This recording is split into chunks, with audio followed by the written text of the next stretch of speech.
Bom, amigos, eu queria convidá-los. Olha, é bom ver vocês. Algumas pessoas chegaram depois que nós iniciamos. E eu estou muito feliz de ver vocês aqui, viu? César. Eu queria convidá-los a abrir a Bíblia no livro de Gênesis, no capítulo 16.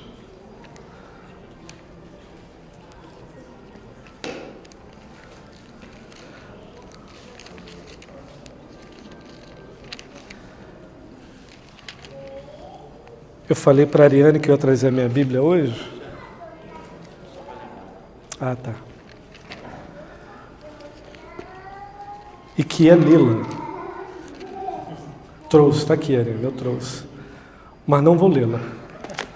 Vou ler daqui mesmo. Porque a letra está diminuindo, já te falei, né? Aí eu vou ler daqui.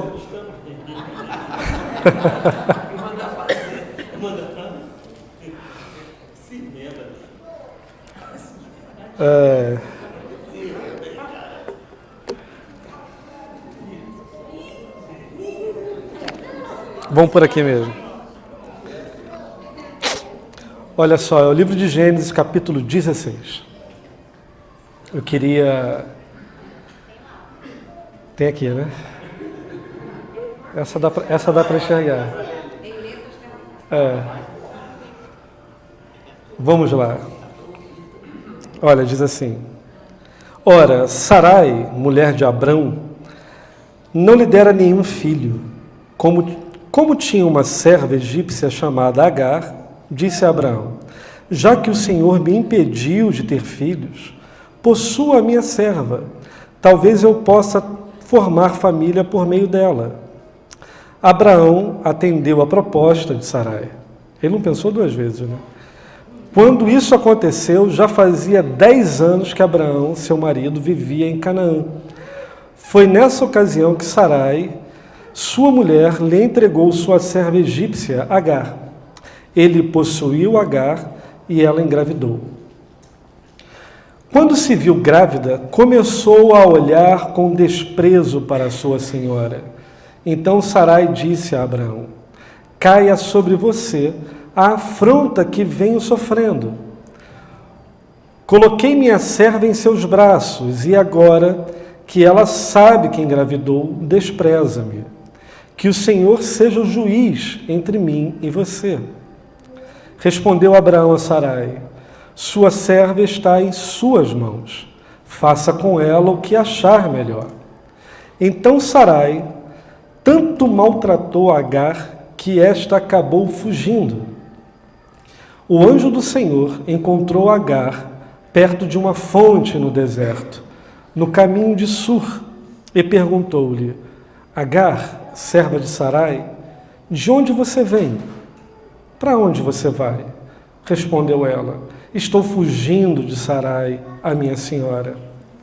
Disse-lhe então o anjo do Senhor: volta à sua senhora e sujeita-se a ela. Disse mais o anjo: multiplicarei tanto os seus descendentes que ninguém os poderá contar. Disse-lhe ainda o anjo do Senhor: você está grávida e terá um filho, e lhe dará o nome de Ismael, porque o Senhor a ouviu em seu sofrimento. Ele será como um jumento selvagem, sua mão será contra todos, e a mão de todos contra ele, e ele viverá em hostilidade contra todos os seus irmãos. Este foi o nome que ela deu ao Senhor, que lhe havia falado: tu és o Deus que me vê. Pois dissera: teria eu visto aquele que me vê? Por isso, o poço que fica entre Cádiz e Bered foi chamado de Beer-Lahai-Roi. Agar teve um filho de Abrão, e este lhe deu o nome de Ismael. Abraão estava com 86 anos de idade quando Agar lhe deu Ismael. Até aqui, e que o Senhor nos conduza nessa passagem, nessa leitura nos abra o entendimento e que o Espírito atualize tudo isso como verdade dentro da gente. Em nome de Jesus. Amém. Amém. Não há ninguém aqui que não esteja, de alguma forma ou de outra, realizando uma transição. Não há ninguém aqui que não se encontre em uma caminhada, sabendo ou não, porque a gente de fato não fica parado, a gente está sempre em movimento dentro da gente. Alguma coisa está sempre em movimento dentro da gente. E viver de fato é peregrinar, é caminhar, é estar a caminho de algum lugar. É transitar de um mundo a outro mundo, de um ambiente a outro ambiente. E tudo isso de fato acontece dentro da gente. É dentro da gente que esse movimento ocorre. A gente, para chegar aqui, se pôs em movimento, se pôs a caminhar, se pôs a transitar do lugar que nós estávamos até chegar aqui. E do lado de fora a gente viu um monte de cenário e passou por uma série de situações. Mas do lado de dentro também existiam situações, existiam cenários, construções, imagens, que só a nossa consciência é capaz de dar testemunho de que cenários são esses, de que ambiente é esse, de que cenas são essas. Mas de fato não há ninguém aqui que esteja parado. Alguma coisa acontece, algum movimento acontece dentro da gente. E eu achei interessante ler esse trecho, porque ele tem duas perguntas ali emblemáticas, que é sobre o qual eu queria conversar com vocês hoje. E o livro de Gênesis é o livro dos inícios, o livro que nos conta sobre a criação, é o livro que carrega toda a nossa mitologia, os nossos fundamentos, tudo aquilo todo o arcabouço da fé, daquilo que foi construído como historicidade judaica e mesmo mais tarde a cristã, advém dos fundamentos que estão aqui no livro de Gênesis. A gente aprendeu e ouviu falar do Deus de Abraão, o Deus de Isaac, o Deus de Jacó, o Deus dos seus filhos. É aqui que se começa tudo. E muita coisa estava acontecendo nessa época aqui na Terra. A história de Abraão e da sua descendência, ela mais ou menos se posiciona ali entre 1900, 1650 antes de Cristo. Tinha muita atividade na Terra. Os egípcios já construíam grandes pirâmides. Era mais ou menos a época do antigo império. O império anterior já construiu coisas enormes, não tão grandes quanto o que estava acontecendo aqui nessa época, mas já tinha muita vivência. O egípcio captava muita força estrangeira, muita mão de obra estrangeira para poder fazer coisas. A Bretanha, os druidas já se movimentavam para fazer Stonehenge e olhava para o céu com coisas incríveis a dizer sobre isso. Então tinha muita atividade acontecendo nessa época aqui de Abraão, quando Deus chama Abraão e o convida a sair do meio da sua parentela e andar pela terra, a trilhar, a se colocar em movimento, a andar. E nós vemos aqui um trecho de onde ele já havia recebido uma promessa de Deus, de ser pai de uma grande nação. E ele ainda não tinha tido filhos. Sara ainda não havia lhe dado filhos, já estava com 80 e tantos anos. E na pressa, se é que pode-se falar pressa, né, depois de tantos anos esperando, Sara resolve dar um jeito, pediu para Agar, sua serva, deitar-se com o marido para que ele pudesse procriar e ter filhos. Isso era absolutamente normal naquela época. E quem vê Senhor dos Anéis, ou mesmo as Crônicas de Gelo e do Fogo, ou Vikings, dá para se ter uma ideia de como que era a cultura naquela época. E quem quiser se adentrar e se aprofundar nas histórias contadas aqui em Gênesis, vai se dar conta que tem muita coisa interessante ali, de deixar o Tolkien no chinelo, de deixar o Martin no chinelo, de deixar muita gente no chinelo com as veracidades das histórias que ocorriam ali. Mas dar a sua serva para que ele tivesse um filho e assim tivesse posteridade era uma coisa normal. Mas logo se criou uma tensão entre Agar e Sara. Não sei porquê, né? Elas criou uma tensão natural entre as duas mulheres e a história dá conta de dizer que Sara estava sendo desprezada. Mas o fato é que Agar teme os manejos de Sara e sai. Sai do meio daquela tribo, do meio daquele contexto e põe-se em movimento.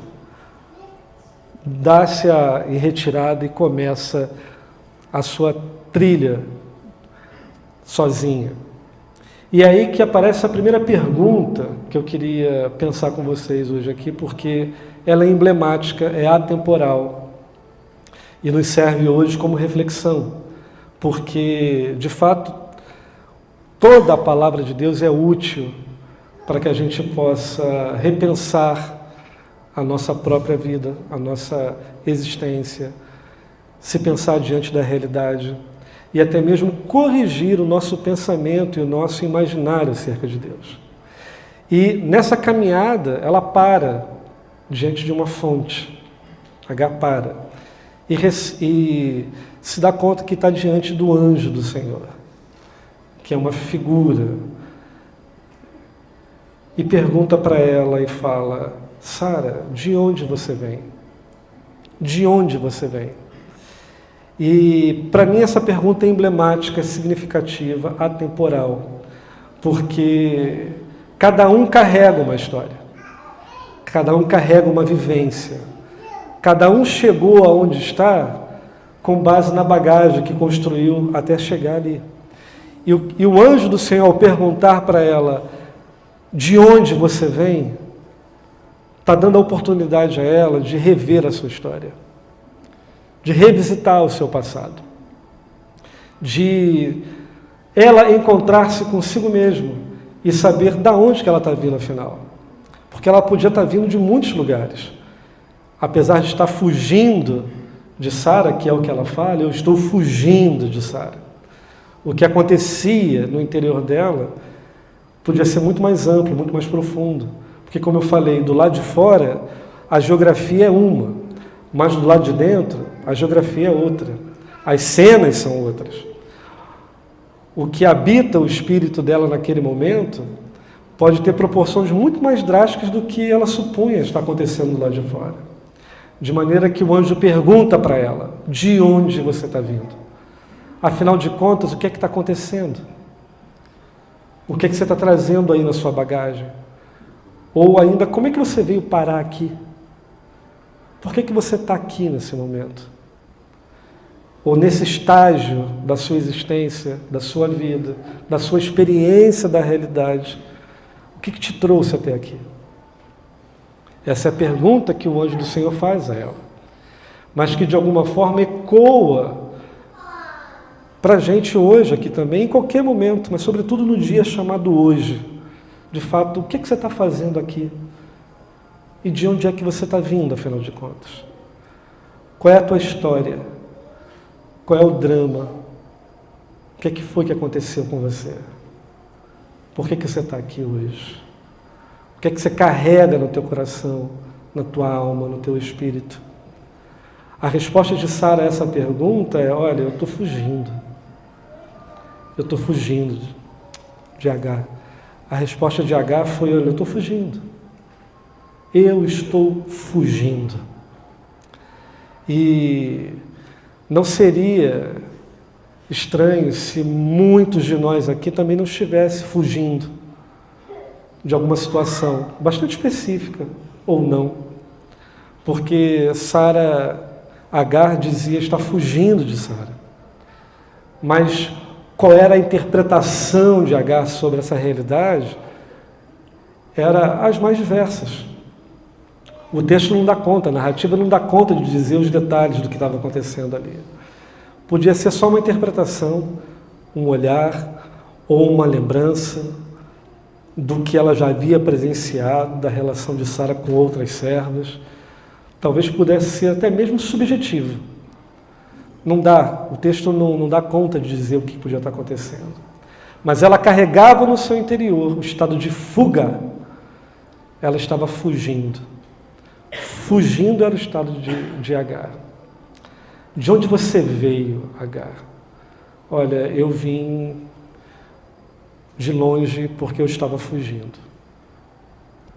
E, como eu disse, talvez não seja tão incomum se nos avaliarmos hoje, se é que a gente carrega essa capacidade de se aquietar, de se avaliar, de se repensar, de se rever, se nós não nos encontramos, às vezes, fugindo.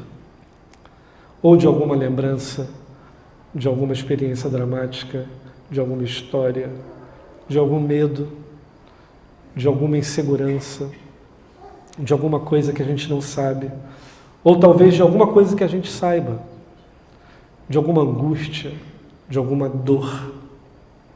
A verdade é que a gente sofre e ninguém sabe qual é o nosso sofrimento, qual é a dor que a gente sente. Mas dentro de nós é possível que a gente carregue uma história, uma construção de dor, de angústia, que vai nos desalmando, que vai desconstruindo aquilo que em nós pode ser chamado de homem, de humanidade. Os nossos encontros diários com a realidade vai tirando pedaço da gente, vai deixando feridas. São coisas que ficam mal resolvidas dentro da gente. E a gente foge, simplesmente foge, porque não quer encarar.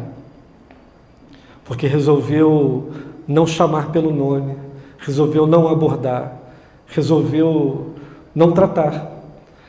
E o ruim quando a gente foge das nossas dinâmicas, daquilo que em nós precisa ser encarado por nós mesmos, é que a gente fica sem resolução. A gente fica sem solução. Vamos ficando seres irresolutos, empedernidos. Gente que fica fugindo muito tempo de se encarar ou de chamar pelo nome aquilo que precisa ser de fato encarado, resolvido à luz da verdade, vai ficando irresoluta. Vai ficando sem solução. O ser vai se desfragmentando, vai virando, sabe, nada. A gente vai se fragmentando tanto que no final das contas não tem mais nada ali. Mais nada. Porque acostumou-se a viver fugindo. Então a pergunta feita há 1.600, 700 anos atrás, a Agar, pode ser feita hoje novamente. De onde é que você vem? De onde é que você está vindo? Qual é a tua história? O que te trouxe aqui? Como é que você está de pé hoje? Sobre o quê? O que é que você carrega aí dentro? Quais foram as construções? O que foi que aconteceu nesse universo? O convite é a se rever. Sara consegue chegar ao entendimento, Agar consegue chegar ao entendimento que ela está fugindo. E já é um avanço. Eu estou fugindo. Que a primeira coisa a se chegar a uma solução é se chegar à verdade. Ela se percebeu fugindo da sua senhora, Sara. Eu estou fugindo de Sara. E talvez hoje aqui nós não estejamos fisicamente distantes de algum lugar. Mas na nossa interioridade, talvez a gente carregue coisas que a gente não queira encarar. São dimensões inteiras do nosso ser que está sendo colocado de lado porque a gente está fugindo. Simplesmente não tem a coragem de assumir isso. Eu estou fugindo. Eu estou fugindo. Então, a primeira demanda a ser respondida, ou o convite a se posicionar na vida com essa verdade. Se você está fugindo, é reconhecer, olha, eu estou fugindo. Mas você não precisa ficar fugindo. Não precisa. Porque se diante dessa pergunta, o que se sucede é saber-se que você se encontra em fuga, o que vem na sequência é, para onde é que você vai? Foi a pergunta que um anjo falou, olha, de onde você está vindo e para onde é que você vai, afinal? E a gente conhece, né, de quando em quando a gente fala aqui, que se você não sabe para onde de fato você está indo, qualquer caminho serve. Qualquer rota serve. É assumir na existência uma caminhada sem direção. Você pode até estar andando em círculos na rodinha do hamster, que está bom. Afinal de contas, você não sabe responder para onde é que você está indo, afinal. Então você pode muito bem estar ali naquela rodinha, andando em círculos sem sair do lugar, se movimentando, tendo atividade, tendo movimentos, mas de fato sem sair do lugar. E a segunda pergunta do anjo do Senhor é emblemática, porque ele fala, olha, para onde é que você está indo afinal? E talvez seja pertinente a gente perguntar para a gente para onde é que a gente está indo. Porque essa pergunta tem muitas camadas. Tem muitas camadas. Se eu te perguntar para onde é que você vai daqui a pouco, quando acabar o encontro, você pode falar, olha, eu vou para casa. Para onde é que você vai amanhã? Eu vou trabalhar. Para onde é que você vai no final de semana? Eu vou viajar. Para onde você vai daqui a 5 anos, daqui a 10 anos, daqui a 20? Para onde é que você está indo, afinal? O que é que você carrega dentro de você enquanto caminha? Quais são as suas motivações? O que é que vai dando claridade de percepção ao seu olhar enquanto você caminha, afinal? Para onde você está indo? O que é que ilumina essa trajetória? E o convite da palavra é termos resoluções, soluções, sermos seres íntegros, que se percebe na realidade, que consegue apreender a sua trajetória, consegue olhar para si mesmo e saber, olha, eu estou vindo daqui, minhas dores são essas, não quero fugir mais disso ou daquilo, quero poder encarar os meus fantasmas, os meus problemas, encarar tudo isso à luz da verdade, daquilo que é, e que isso de alguma forma ilumine o caminho que está diante de mim, para que eu possa caminhar em segurança, olhando diretamente para aquilo que está diante de mim, sabendo, assim como ela soube, que ela não está só, porque ela não chamou ninguém. Ela não quis conversar com ninguém, ela simplesmente parou diante de uma fonte e foi recebida e foi visitada pelo anjo do Senhor. E a percepção dela acerca disso, ele me vê. Eu estou diante daquele que me vê. Isso é de uma vantagem enorme para a gente, porque a gente saber que não está sozinho na caminhada, para mim faz toda a diferença. Saber que você não é um repente do universo, do cosmos, que você é alguém que é reconhecido pelo Senhor. Saber que você pode saber de si, saber do seu passado, saber que há resolução para o seu passado e saber que há um caminho de claridade, de coerência diante de ti e que nessa trajetória você não está sozinho, porque aquele que vê está com você, nossa, faz toda a diferença. Não se saber sozinho na trajetória. E o que a palavra nos dá de entendimento, de confiança, é que nesse arcabouço, aonde a gente existe e experimenta a realidade, a gente não está sozinho. Aquele que vê, nos vê. Aquele que nos vê está conosco. Muito mais do que a gente imagina. Está para além do que a gente percebe ou não. Porque H não fez nenhuma oração. Ela não parou para falar com o anjo do Senhor. Simplesmente ele se apresentou diante dela. Interviu na história. E faz ela pensar, revisitar a sua história. E pensar se ela já não carrega aquilo que é a solução dela. Porque uma mulher sem família naquela época era uma mulher entregue ao seu próprio destino. Mas ela já carregava com ela a solução dela. Ela já estava grávida. Já estava grávida daquele que seria pai de uma grande nação também. Mas a maioria das vezes a gente já carrega a solução dentro da gente e a gente não se dá conta. Não se dá conta pela incapacidade de elaborar, de se repensar, de se rever. Por isso faz sentido aquilo que nós cantamos aqui no início. Eu quero voltar ao início de tudo. Encontrar-me contigo, Senhor. Rever meus conceitos e valores. Eu quero reconstruir. E essa é a possibilidade que está diante da gente. E o que o anjo do Senhor fala para ela, para Agar, é: olha, volta. Volta. Volta lá. Não fuja, encare. Volte para o lugar de onde você saiu e encare seu problema de frente. Porque eu estou contigo. Aquele que te vê está contigo. E a melhor forma de ser um ser íntegro, resoluto, inteiro, é não fugindo. E o anjo fala: olha, volta, humilha-te.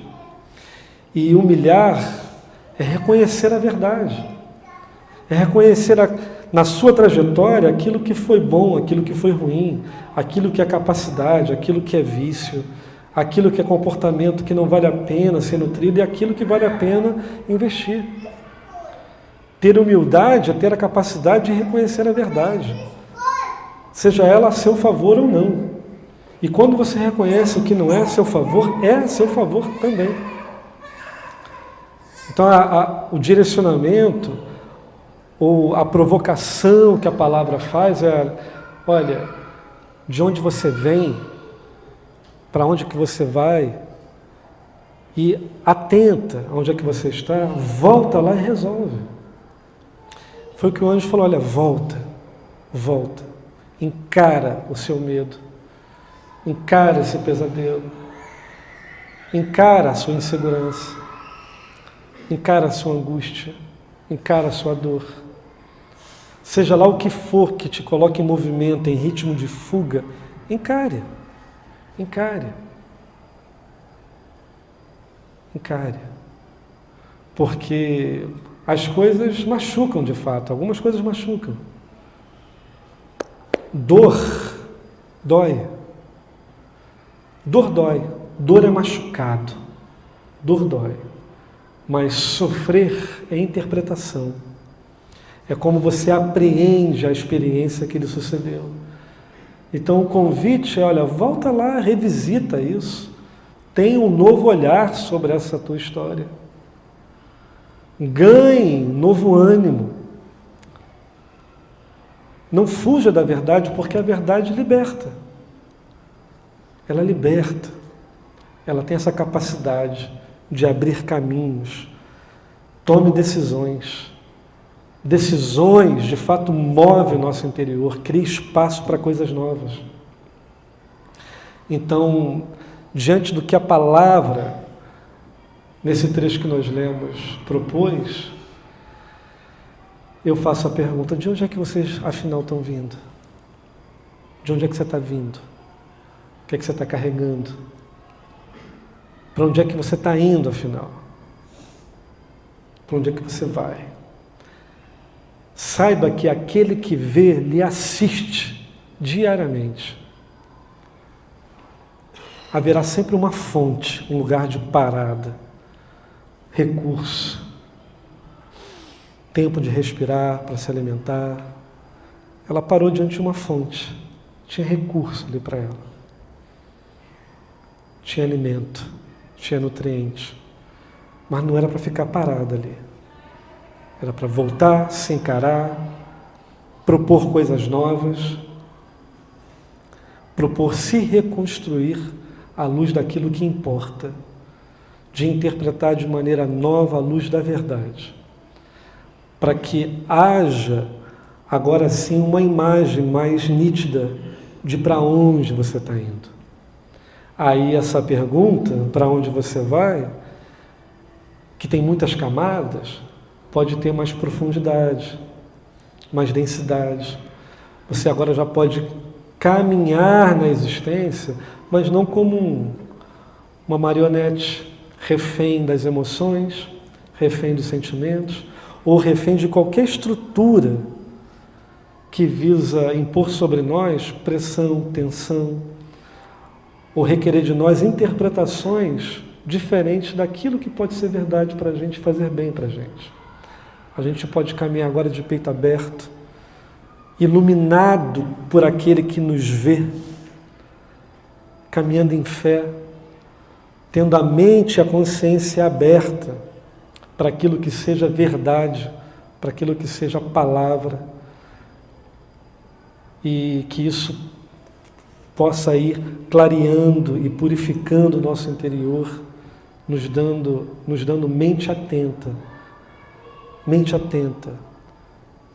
discernimento das dinâmicas que existem dia a dia, que vai tentando nos consumir as nossas emoções, que vai tentando tirar a nossa paz, tentando destilar medo, insegurança. Se houver essa certeza, o caminho fica aberto, mais claro.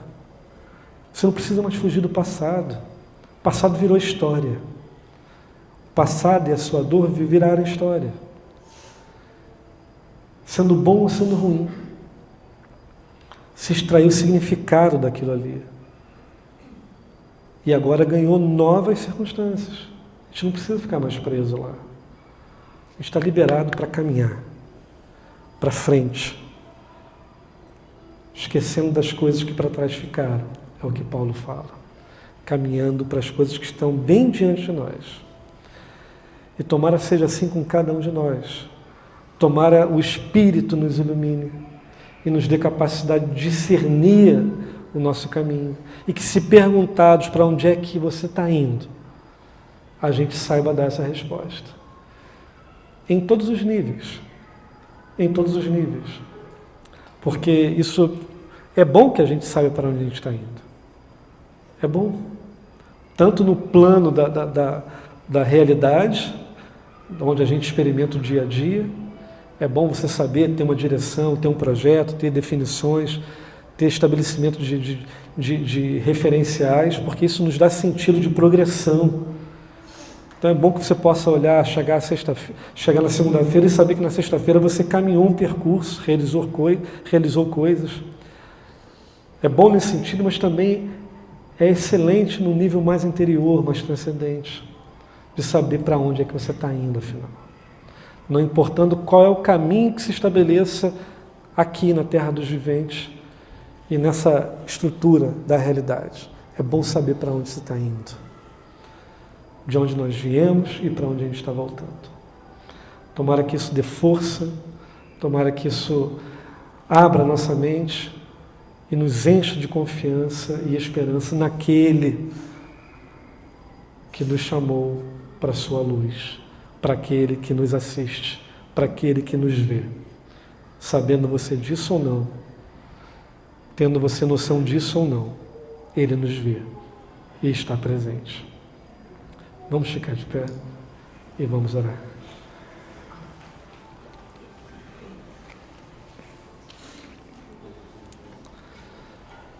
Se puder dar as mãos a quem está ao seu lado, vai ser legal. A gente termina. Vamos orar juntos. Pai, que a noção e o entendimento que o Senhor nos assiste e nos vê, nos preencha completamente e mude nossas referências internas, mude o nosso olhar, que a nossa alma e nosso espírito se encha de alegria, porque o Senhor é conosco, que o Senhor se faz presente. Pai, que as nossas histórias, que as nossas experiências do passado que nos trouxeram até aqui, perca, Pai, dela o poder de nos paralisar, mas que a gente retire e extraia dela aquilo que nos traz significado, Pai. E nos posicione com alegria diante da vida, Pai, para ir em frente. Que a gente saiba dar resposta, Pai, de para onde a gente está indo. E que isso nos encha de confiança, de esperança e de alegria no Senhor. O Senhor conhece o que se passa dentro de cada um de nós. Conhece as nossas histórias. Que o Senhor preencha ela completamente de significado, Pai. A cada um aqui. Obrigado pela Tua palavra, obrigado por esse dia. Que a nossa semana seja repleta de alegria e de confiança no Senhor. Que o Senhor segrede a Tua palavra em nossos corações. E que isso seja bom, gostoso, cheio de graça em cada um de nós. Em nome de Jesus e para a Sua glória, Pai. Amém e amém.